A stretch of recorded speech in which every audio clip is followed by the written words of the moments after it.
History of Bharat ये milestone achieve किया है इंडियन गवर्नमेंट ने कि फॉरेक्स रिजर्व इंडिया के हो गए हैं, क्रॉस कर गए हैं $700 बिलियन।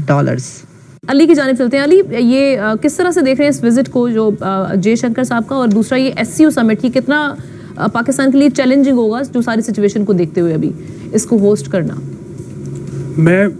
मैं बहुत खुश हूँ, मैं बहुत अच्छी तरह से देख रहा हूँ।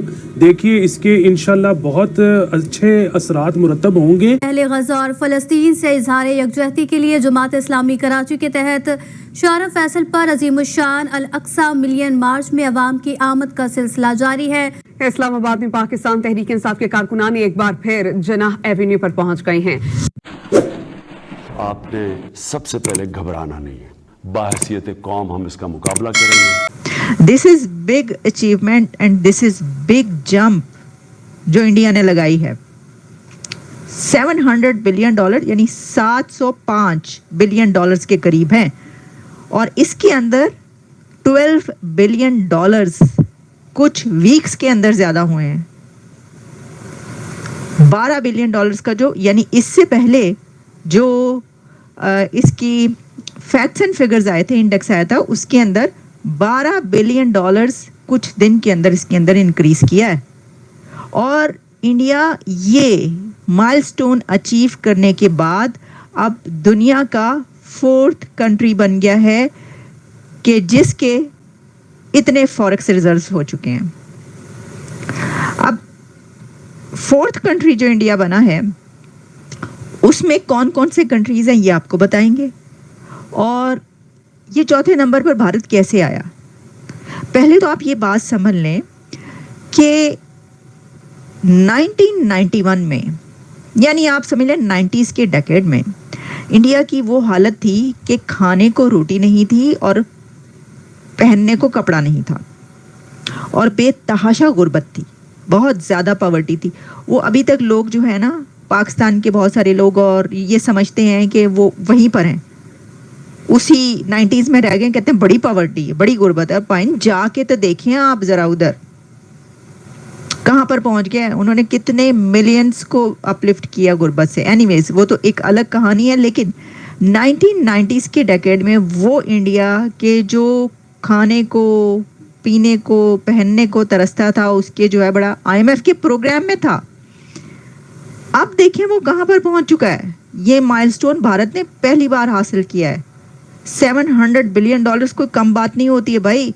आपको पता है फॉरेक्स रिजर्व्स क्या होते हैं? फॉरेक्स रिजर्व्स में गोल्ड भी है, इसके अंदर डॉलर्स भी हैं। सबसे बड़ी बात तो ये कि डॉलर्स ना, और इसके अंदर देखिए, अब हम जब कंपैरिजन करेंगे तो वो बड़ा गलत होगा, लेकिन क्या करें कंपैरिजन कर। चलें कंपैरिजन पर हम बाद में आते हैं। पहले मैं आपको बता देती हूँ कि ये कहा गया है कि India's foreign exchange reserves scaled a new high again और crossing the USD 700 billion milestone. $705 billion almost हो चुके हैं भारत के।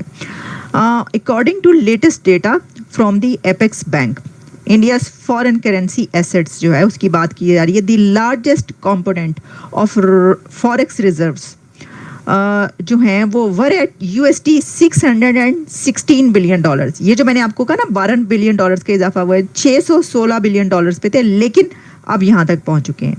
अब देखें इसके अंदर जो गोल्ड रिजर्व्स हैं वो $65 बिलियन हैं इंडिया के पास, यानी डॉलर्स तो है ना, बाकी क्या होते हैं फॉरेन एक्सचेंज रिजर्व्स में आपके पास डॉलर्स, यूरोज, जो बड़ी सुपर पावर्स की करेंसी है दुनिया में, जो करेंसी सबसे ज़्यादा चलती है वो करेंसी हो सकती है।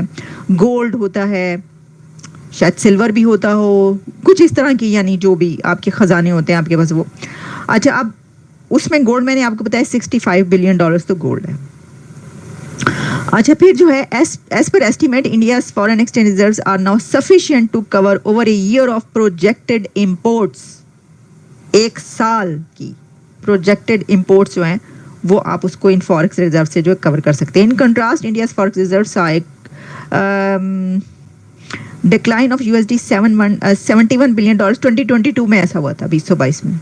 लेकिन अब देखें 23-24 और में पहुंचे तो वो सब कोई क्रॉस कर गए।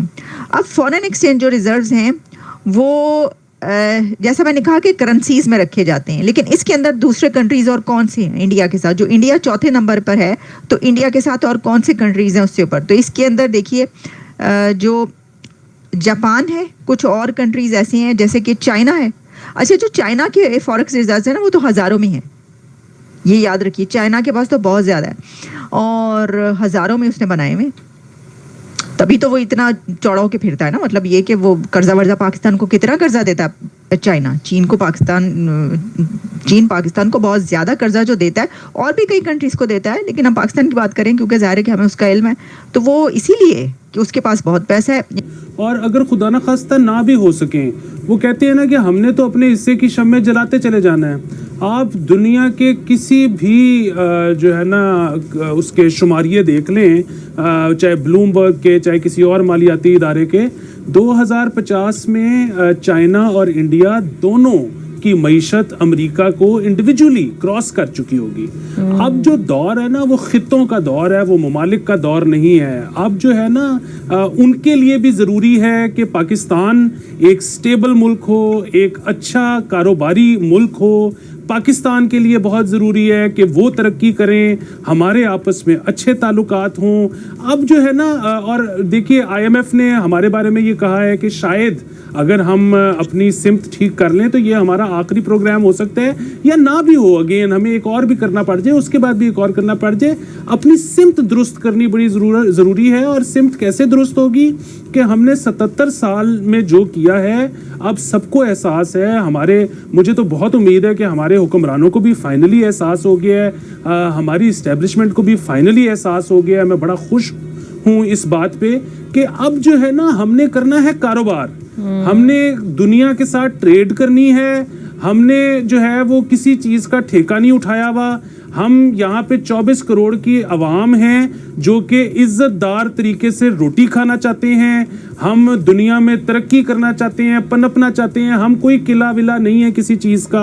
हम यहाँ पर अब जो है ना अपना एक बेहतर तौर पे ज़िंदगी गुजारना चाहते हैं। और मुझे यकीन है कि इस तरह के दौरों से पाकिस्तान वहाँ जाए, वो यहाँ आए, आपस में अच्छे ताल्लुकात हों और ट्रेड हो, सबसे बुनियादी चीज़। बिल्कुल ठीक है। इत्तेशाम साहब, ये बड़ी अहम डेवलपमेंट होने जा रही है। भारत से गवर्नमेंट के नुमाइंदे यहाँ आएंगे, SCO होस्ट करना ऑलरेडी पाकिस्तान के लिए एक माइलस्टोन है, एक अचीवमेंट होगी, लेकिन इसको सक्सेसफुल बनाना तभी इसकी अचीवमेंट होगी। किस तरह से देख रहे हैं इसको? देखिए, हमने कल तक तो कोई डेवलपमेंट नहीं थी और यहाँ पे इस्लामाबाद में सरकारी हल्के तो यही बता रहे थे कि कुछ इफ्स एंड बट्स की बात हो रही है, आने के लिए तैयार नहीं है। क्या हुआ?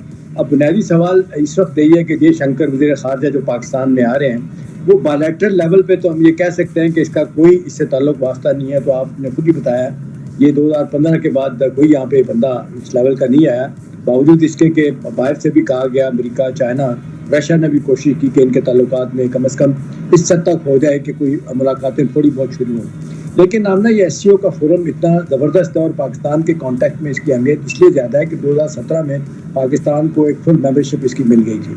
अब इसको कहा जाता है शंघाई ताउन तंजीम को नेटो ऑफ द ईस्ट, तो इस लिहाज से इसका economic cooperation, connectivity, regional otherwise और ग्रेटर इकोनॉमिक कॉन्टेक्स्ट में इसकी बड़ी अहमियत है। अब ये कहा जा रहा है कि ये 11 आर पे जो फैसला किया गया, बुनियादी तौर पे जो खबरें यहाँ से पता चल रही हैं, चाइना और रशिया की तरफ से बड़ा शदीद दबाव था हिंदुस्तान की हुकूमत पे कि भाई आपके बायलैटरल मामलात ठीक है जो कुछ भी हैं, लेकिन ये है कि ये इतनी बड़ी कॉन्फ्रेंस, सरबराही कॉन्फ्रेंस है, चले आप मोदी साहब नहीं आते तो उसके बाद कम से कम फॉरेन मिनिस्टर तो आए।